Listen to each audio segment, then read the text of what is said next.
Fala pessoal, tudo bem com vocês? Mais uma vez aqui estamos, é um enorme prazer fazer parte do dia a dia de estudos de cada um de vocês.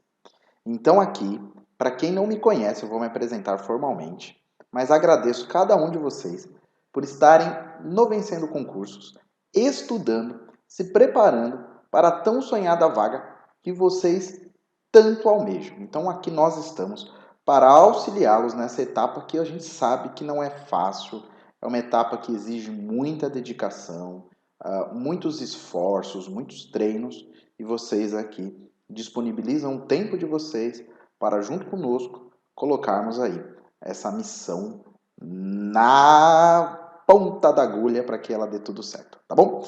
Então deixa eu me apresentar formalmente para todos vocês. Para quem não me conhece, o meu nome é Leonardo, eu sou professor de Direito do Trabalho e nós estamos estudando Direito do Trabalho, é claro, né? Então esse aqui é meu e-mail para contato, caso vocês tenham alguma dúvida, alguma necessidade. Tem as redes sociais, isso facilita um pouco para tirar alguma dúvida via áudio, o que for necessário aí para o melhor aprendizado, caso vocês também queiram acompanhar os meus trabalhos, enfim. Tem também as redes sociais do Vencendo Concursos, tanto o YouTube também, com material assim riquíssimo para concurso público. Tem o Instagram, enfim, fiquem à vontade, pessoal, participem aí. É sempre importantíssimo que vocês comentem, que vocês divulguem. Isso ajuda que o nosso trabalho consiga alcançar mais pessoas, tá bom? Então fica aqui esse pedido do professor para vocês. E o que nós vamos estudar agora, professor? Nós vamos começar o estudo falando da relação de trabalho e de emprego, né? Será que você sabe a diferença entre trabalhador e empregado? Ou muitas vezes a gente usa como sinônimo? São sinônimos, será? Então, já essa é a primeira reflexão que eu gostaria que vocês fizessem, né? E depois vamos falar dos sujeitos que compõem esse contrato de trabalho. Então, vamos lá. Bom, a primeira coisa é justamente a reflexão que é necessária a ser feita. O que é trabalhador e o que é empregado? Eu costumo fazer exatamente assim. Vou aproveitar esse espaço em branco para fazer como eu faço em uma sala de aula. Não era esse o objetivo, porque travou aqui. Eu queria fazer um negócio mais bonito, né? Então eu vou apagar isso aqui porque eu não gostei. Eu queria fazer o que eu sei que eu não vou conseguir, claro, mas um pouquinho melhor. Pronto, ó, ficou melhor do que eu queria, do que eu fiz, né?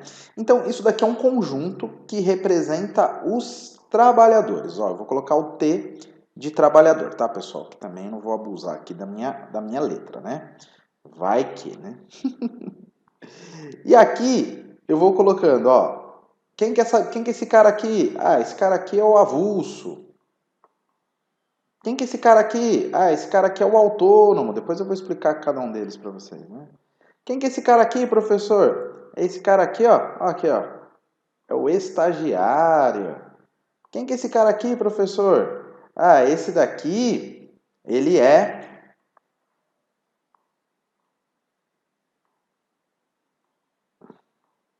o temporário. Quem que é esse cara aqui, professor? Eu vou fazer um outro Tzinho aqui. É um terceirizado. Quem que é esse cara aqui, professor? É um cooperado, né? Quem que é esse daqui, professor? Ah, esse daqui é um voluntário. E quem que é esse cara aqui, professor? Esse aqui é um empregado. Então, o que ficou? Fica parecendo uma célula, né? Que coisa, parece uma aula de biologia aqui, né? Tire um print, marquem lá no Instagram a obra do professor. Olha que coisa mais bonita, né? Mas enfim, voltando. Então, nós temos aqui um conjunto de trabalhadores. E nós temos o autônomo, o avulso, o cooperado, o voluntário, o terceirizado, o temporário, o estagiário e o empregado. Então, olha que bonitinho, vou até destacar aqui o empregado. Então, qual que é a relação se você ainda não entendeu? Se você, de repente, ainda está viajando, né? De repente você deu aquela pescada e falou, pô, não entendi ainda, né, a diferença. Todo empregado é um trabalhador, porque o empregado faz parte do gênero, né, trabalho. Mas nem todo trabalhador é um empregado. Por quê, professor? Porque para ser empregado, nós temos que ter o vínculo empregatício. E onde eu vou encontrar esses elementos, professor? Aqui, ó, na CLT. Então, o que que acontece? O autônomo, o avulso, estagiários, eles trabalham, eles prestam serviço. Mas não se enquadram nesse conceito que eu vou ensinar agora para vocês, né? Então, por isso que nós temos isso aqui, ó, o trabalho é gênero e o emprego é uma das espécies, né? Então, ou seja, o trabalho ele é mais abrangente.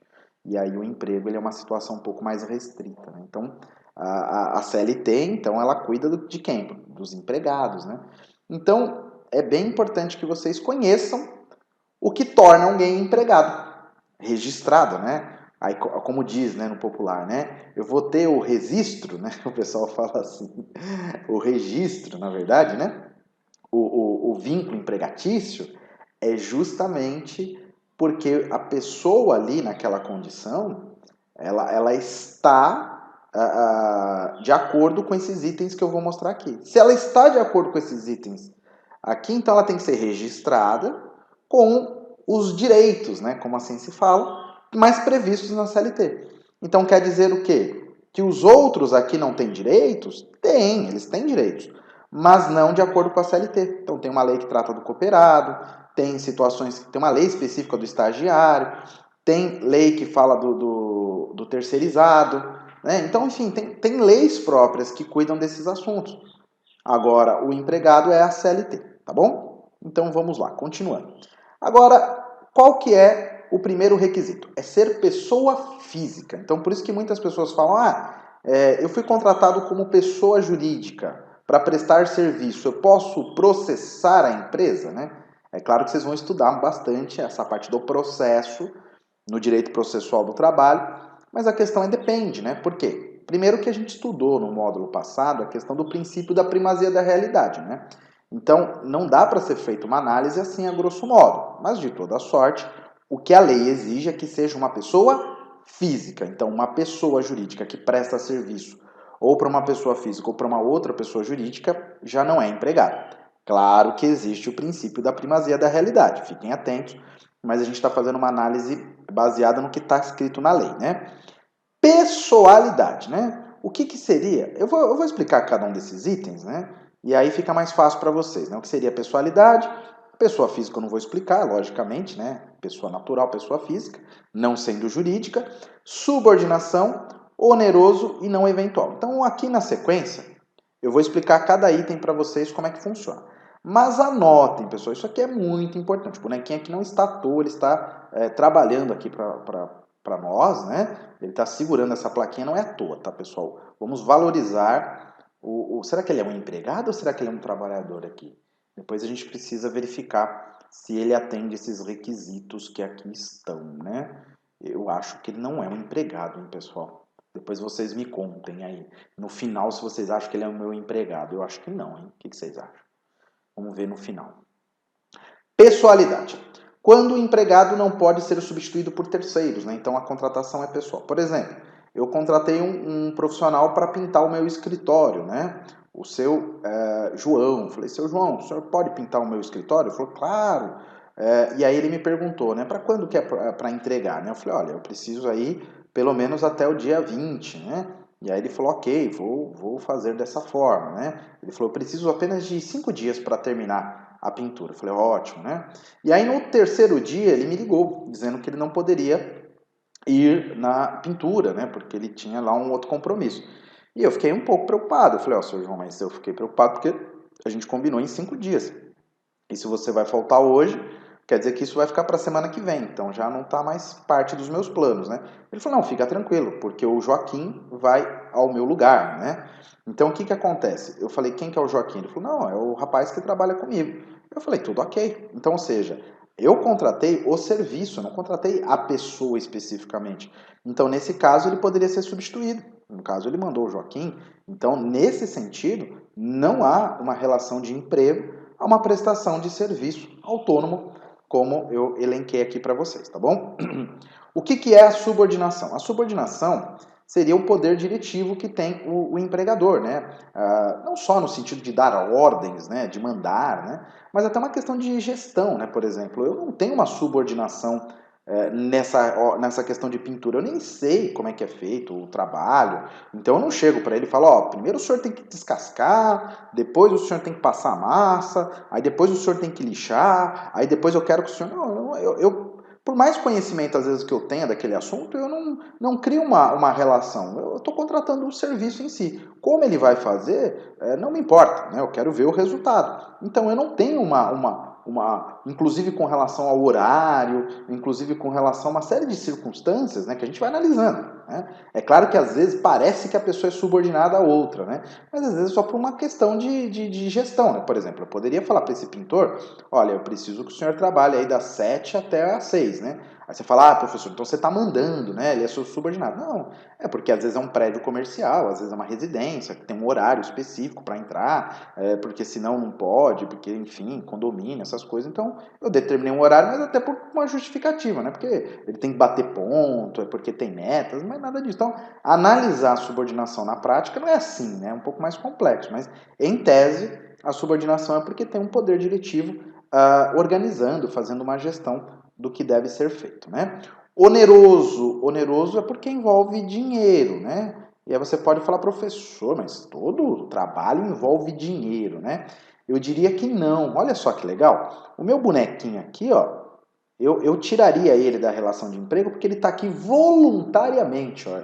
Ele se voluntariou, ele não recebe nada para estar aqui. Então ele não é meu empregado, ele está trabalhando de graça, né? Então oneroso é porque tem uma contraprestação e no caso dos voluntários não há. Então por isso que o voluntário ele não é empregado, né? Não eventual ou habitual, tanto faz, significa que há uma frequência, tá bom?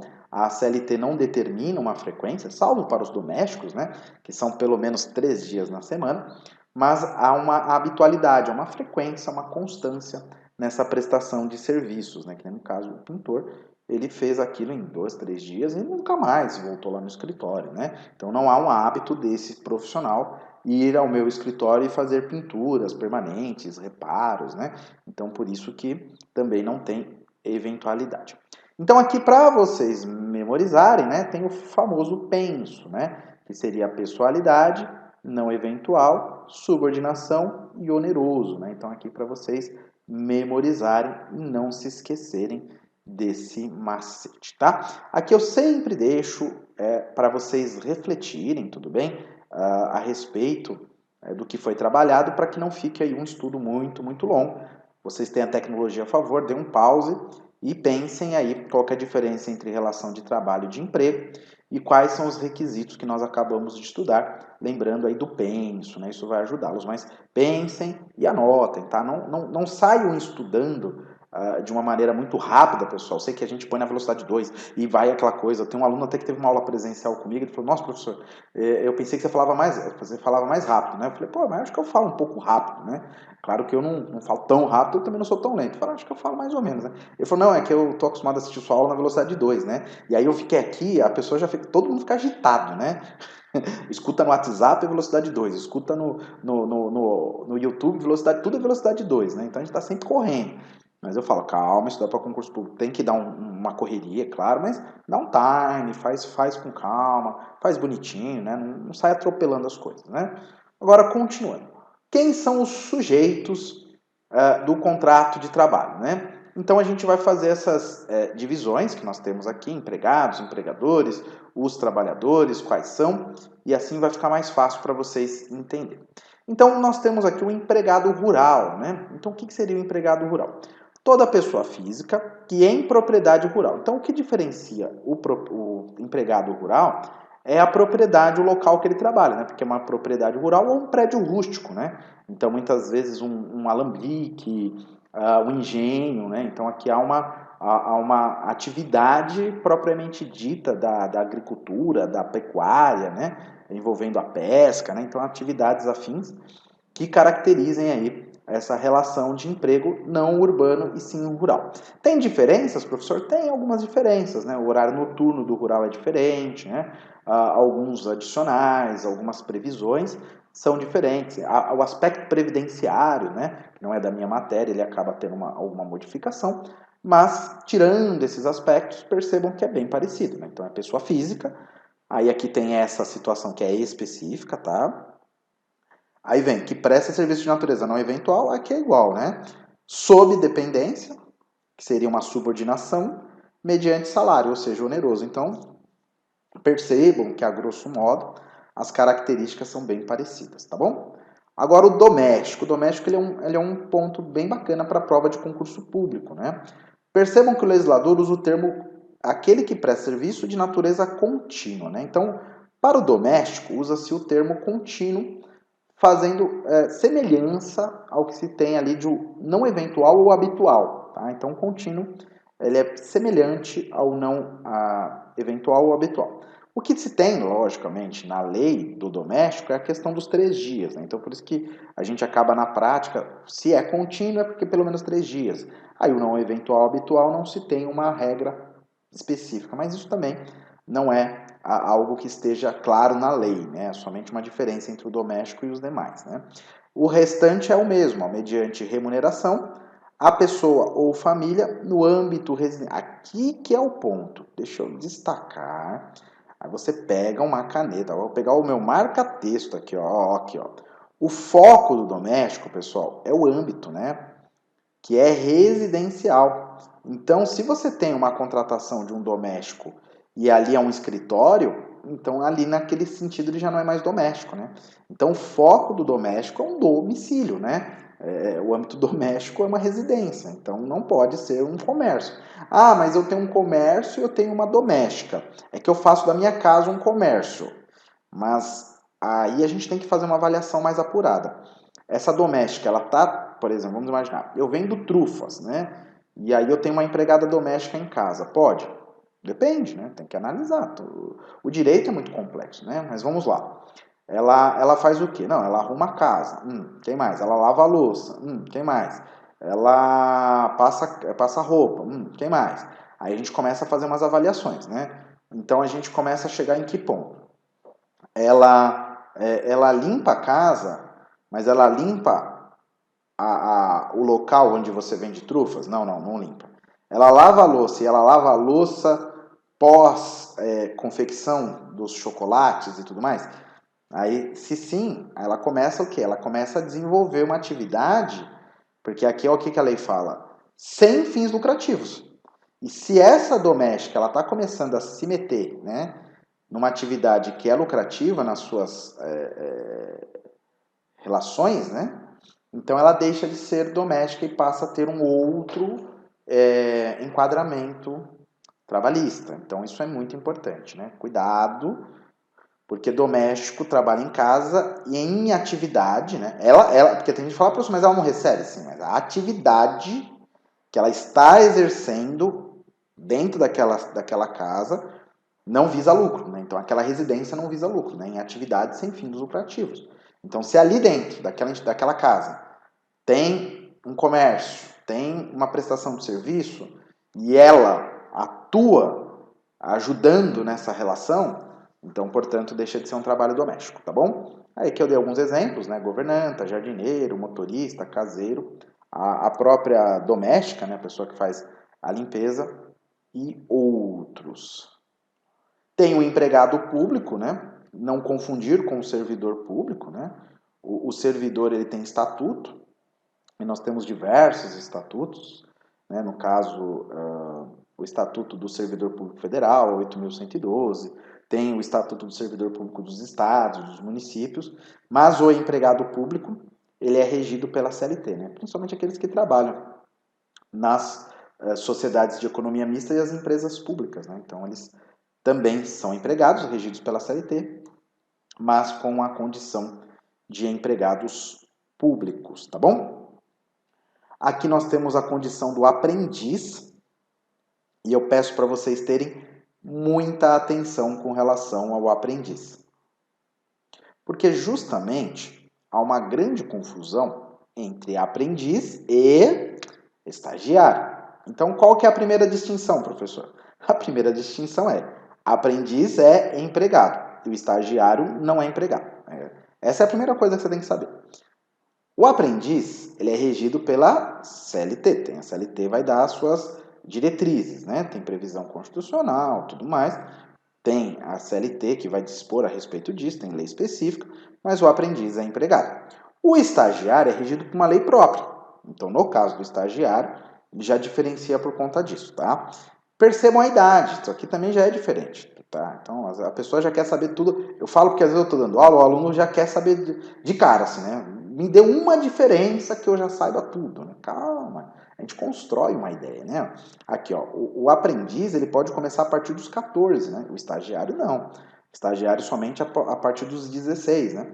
E vejam que a lei faz uma limitação, né? O aprendiz até os 24. E o estagiário não tem limite de idade, né? Então já são diferenças. Vai pegando as diferenças com calma. Nada é assim, pá, calma. O aprendiz, ele tem uma relação tríplice, né? Então, o aprendiz, o empregador e uma instituição que vai ter uma relação com essa contratação, né? E então, o aprendiz, ele é empregado, o estagiário não é empregado, tá bom? O aprendiz tem férias, o aprendiz tem FGTS, uma alíquota reduzida, são 2%. O estagiário tem hoje férias, né? A lei mudou, mas o estagiário não tem FGTS. Então, assim, são diferentes, né? Tem semelhanças, mas são diferentes, né? Uma das coisas também que eu posso trazer para vocês, né? Isso aqui já é o suficiente, mas de qualquer forma, isso aqui também já é o suficiente. Mas, assim, a lei incentiva a contratação de aprendiz, né? Já na medida em que a lei limita a contratação do estagiário, justamente por ele não ter vínculo empregatício. Então, são conceitos, né? Eles se parecem de fato, mas têm suas diferenças, tá bom? Então, o aprendiz é empregado e o estagiário é um trabalhador. Legal? O contrato de aprendiz ele não pode ultrapassar 2 anos, tá bom? Que é um limite. Depois disso, ele tem que ser o que a gente chama, né, de efetivado e ter um contrato por tempo indeterminado, né?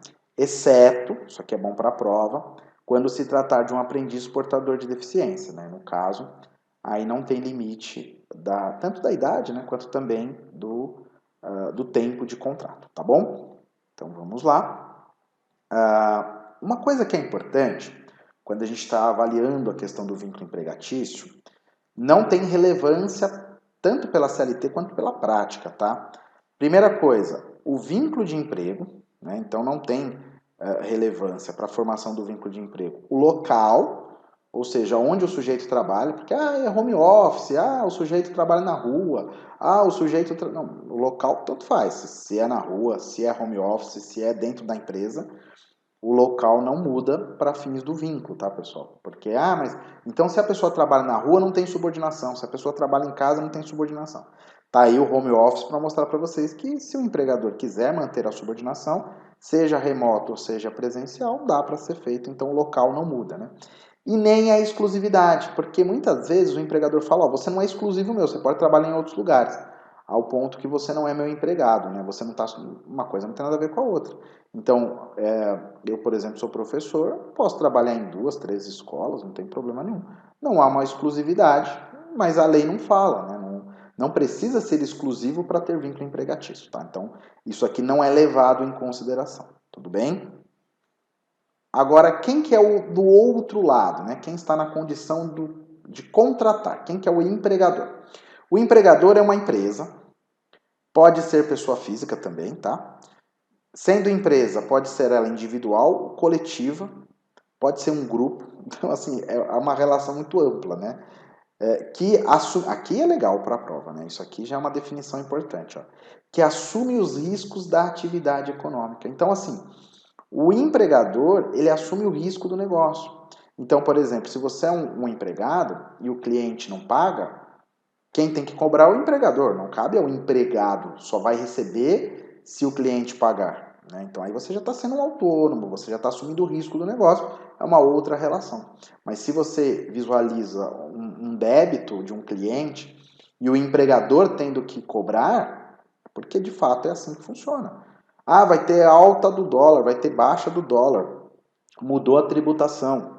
Quem assume os riscos do negócio é o empregador, que é o que nós chamamos de alteridade, né? Então ele tem o direito, inclusive, de alterar o contrato de trabalho por assumir os riscos, né? Justamente das suas atividades que podem por exemplo, serem muito beneficiadas por algum evento ou muito prejudicadas, né? Como, por exemplo, a pandemia, né? Imaginem as redes hoteleiras, né? O setor de turismo, o quanto foi impactado e os empregadores tiveram que suportar esse risco. Ah, professor, mas indiretamente o empregado também suporta esses riscos, né? Sim, mas é indiretamente, né? Mas diretamente quem tem que arcar é o empregador. Então, o que faz o empregador? Ele admite, ele vai pagar o salário e ele dirige a prestação. É o contrário, né? Então, ele vai assalariar porque a relação é onerosa. O outro é subordinado porque tem alguém dirigindo, né? Então, é como se fosse um paralelo entre um e outro, empregado e empregador. E eu já adiantei, né? Não existe somente a ideia de pessoa jurídica. Cuidado com questão de prova, já estou ajudando vocês aqui, mas também pode ser pessoa física, tá? Aí já falei que existe um negócio que é legal, coloquem aí, pessoal, no material de vocês, ó, alteridade, né? O que é alteridade? Alteridade é o risco do negócio, né? Permitindo que o empregador possa, inclusive, alterar o contrato de trabalho, como, por exemplo, estabelecer férias, o período de férias, criar, por exemplo, eu quero que você não vai trabalhar mais aqui na Zona Sul, você vai trabalhar na Zona Leste, você vai trabalhar na Zona Oeste, né? Por quê? Porque eu estou fazendo uma avaliação de onde é mais estratégico a sua prestação de serviço. Então, o empregador, ele assume o risco, né? E ele também tem alguns direitos, né? Então, a CLT, pessoal, ela não é só para trazer direito aos empregados, né? Mas ela também traz direitos aos empregadores. É claro que numa menor parte, mas existe, né? Grupo econômico, tá? Pessoal, o grupo econômico é muito legal. É importante que vocês conheçam, justamente por terem algumas alterações pós-reforma trabalhista, né? Então, sempre que uma ou mais empresas tendo embora cada uma delas personalidade jurídica própria. Quando você lê essa palavra, e você não é da área do direito, você visualiza CNPJ, né?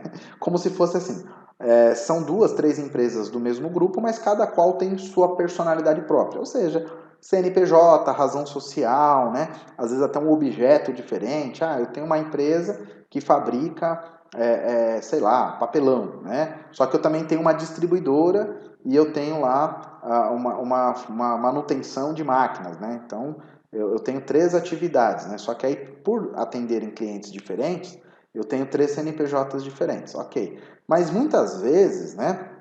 O que ocorre com essas empresas? Elas estão sob a mesma direção. Então, esse que é o ponto de um grupo econômico, né? Você ter três empresas, quatro empresas, e elas estão administradas ou controladas por uma ou duas que fazem parte dessa relação, né?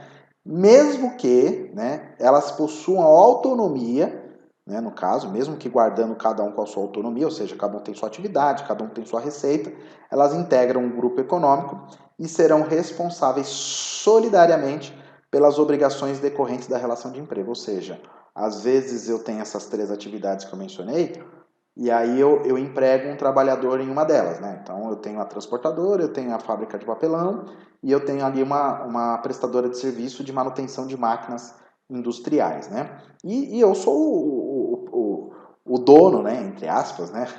O sócio das três, né? E cada qual tem o seu nome, cada qual tem os seus clientes. Às vezes eu uso os mesmos clientes, porque são atividades que têm afinidades, aquela coisa toda, né? Porque eu já acabo transportando o próprio material, eu acabo transportando outros, mas, não, enfim, vocês conseguem entender que há uma relação ali. E aí o sujeito foi empregado na minha transportadora. Só que digamos que a transportadora ela quebra, né? Ela fale. E aí o que ele faz? Ele pode processar as outras duas empresas. Por quê? Porque elas são responsáveis solidárias. O legislador entende que é como se fosse uma coisa só, né? Então, muitas vezes, eu entendo isso na prática, criam-se grupos econômicos para que, de fato, se possa ter estratégias empresariais diferentes, mas às vezes era com o objetivo de uma atividade ser alocada numa outra, para que aquela empresa falisse de fato e todo o passivo fosse só jogado nela. E depois as outras empresas ficavam livres, né? Então o legislador ele se preocupando, principalmente olhando lá na frente as falências que ocorreram, eles entenderam que era melhor inserir isso na CLT, um negócio chamado responsabilidade solidária, ou seja, todas respondem igualmente pelos débitos, pelas obrigações de relação de emprego, ou seja, depende de onde o sujeito é registrado. Existe também o que nós chamamos de empregadores equiparados, né?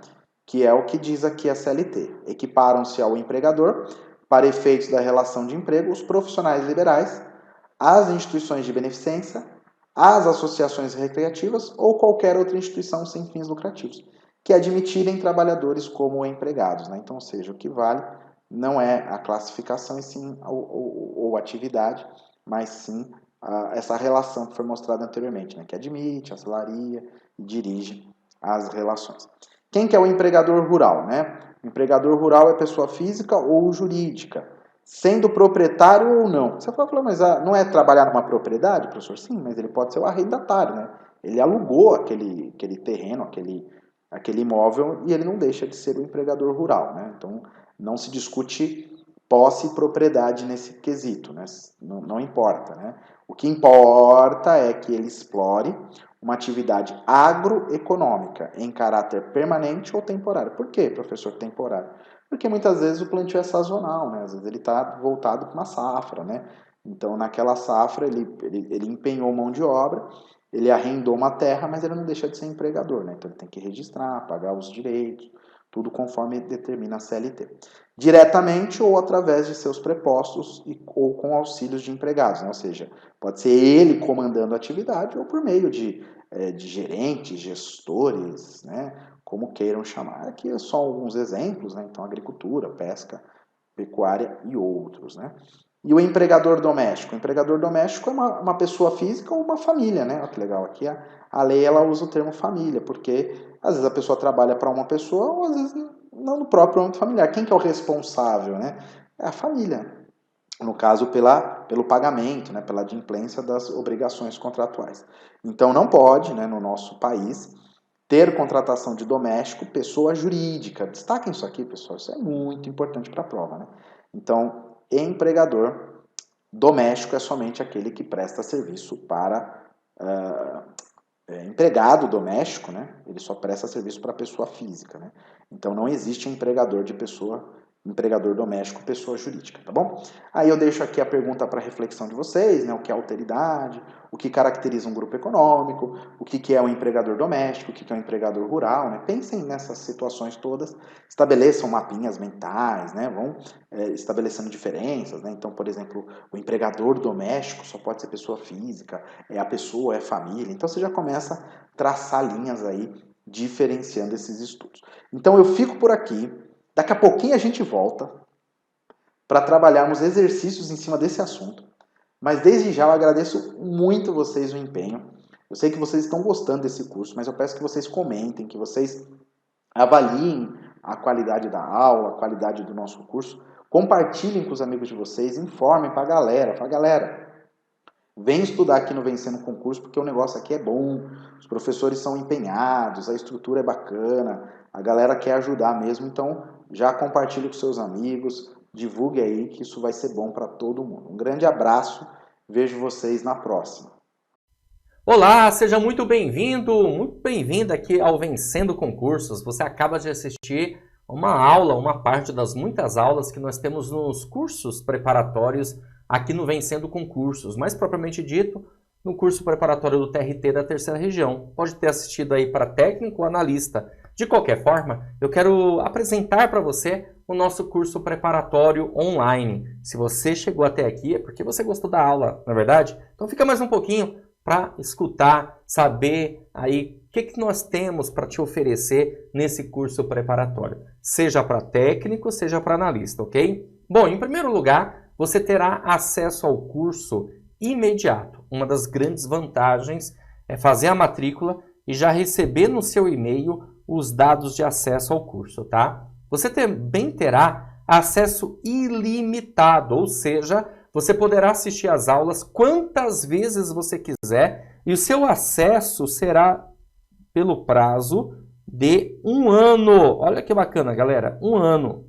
1 ano para acessar a plataforma, o curso preparatório TRT3. E por que isso é uma grande vantagem? Bom, na verdade, nós temos vários concursos públicos sendo publicados aí dos TRTs.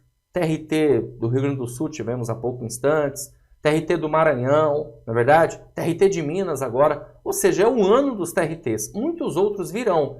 Então você aproveita o conteúdo programático, as aulas, porque a base é a mesma, tá certo? Então, legal você ter esse acesso durante um ano aqui na nossa plataforma. Outra vantagem que você vai ter no curso é que você terá teoria e questões comentadas. Aliás, são centenas de questões comentadas aí pelos nossos professores, mais material em PDF. Lembrando que o nosso curso preparatório, o foco está nas aulas em vídeo. De qualquer forma, você recebe o material em PDF para que você tenha essa condição, a bem da verdade, complementar os seus estudos, tá bom? Nós transformamos as aulas dos professores em material em PDF também, tá certo? Bom, e você vai ter direito a 2 grandes bônus aqui pelo Vencendo Concursos. Duvido que você tenha isso em qualquer outro lugar. Olha só, deixa eu apagar aqui para te mostrar melhor, bem em cima, 2 bônus que nós estamos preparando aí para vocês. Primeiro, caderno de questões. Caderno de questões. São questões gabaritadas, tá? Em que você terá acesso a essas questões, um material em PDF, milhares e milhares de questões. Pessoal, passa de 3.000 questões, separadas por matéria e por assunto. Então você vai baixar lá material de português, informática, direito do trabalho, direito processual do trabalho e assim por diante, e vai resolver essas questões. Então, conforme você vai avançando na matéria, é importante você resolver questões de provas anteriores. E o intuito disso é você não sair da nossa plataforma. Você vai ter tudo. Você vai ter as aulas em vídeo, teoria, vai ter as aulas em vídeo, questões comentadas e ainda por cima as questões gabaritadas para você exercitar, ok? Além disso, você também terá no curso preparatório aulas de redação e um grande bônus, redações corrigidas. Serão 2 redações corrigidas, uma acontecendo em setembro e outra em outubro, tá certo? E essas redações corrigidas, elas são corrigidas de maneira individual. A professora encaminha o tema para você, você elabora a sua redação, certo? Encaminha para a professora via e-mail, tudo exclusivo pelo Vencendo Concursos, e aí ela vai corrigir a sua redação e vai te encaminhar para que você possa verificar os possíveis erros, gaps, lacunas, onde você precisa melhorar. Serão 2 redações corrigidas. Você não tem isso em lugar nenhum, tá? E olha só o valor desse curso preparatório. Olha só, visualiza aqui comigo que você realmente vai ficar de boca aberta. O valor do curso Gabaritando Analista Judiciário na área administrativa, você vai pagar somente R$ 297, gente. Olha só isso. Ou 12 parcelas de R$ 29,65. E o curso preparatório para Gabaritando Técnico, se for esse que você vai prestar, você vai pagar apenas R$ 197. Só isso, não dá nem para acreditar, né? Ou 12 vezes de R$ 19. De R$ 597 por 12 parcelas de R$ 19. R$ 19,65, ok? Beleza? Só que é uma promoção por tempo limitado, valor de lançamento. Eu não sei até quando eu vou conseguir segurar esse valor. Então você faz o seguinte, clica no link abaixo do vídeo, na barra de descrição, vai ter o link do curso para analista e o curso para técnico. Aí você vê qual que você vai fazer, clica no link, você vai para a página do curso, encontrará todas as outras informações necessárias, inclusive mais aulas demonstrativas para você, tá certo? E vai ter um botão lá amarelo, você vai clicar e fazer a sua matrícula. Mas se você tiver alguma dúvida, você vai fazer o seguinte, entre em contato conosco pelo chat online, na página vai ter lá alguém para te atender, um consultor nosso, ou pelo WhatsApp, nossas centrais de atendimento, ó, 11 94783 8693 ou o 97465 6052. Manda uma mensagem para um desses números e alguém vai te atender e repassar todas as informações, sanando assim as suas dúvidas, para que você possa começar o seu estudo o quanto antes, tá certo? Então, valor super promocional, você tem que aproveitar isso, melhor custo-benefício não há. Então, ó, clica no link abaixo do vídeo, na barra de descrição ou na barra de comentários do curso que você deseja fazer e começar os seus estudos o quanto antes, tá certo? Eu vou ficando por aqui. Um grande abraço para vocês e a gente se vê, hein, dentro da plataforma. Valeu e até mais!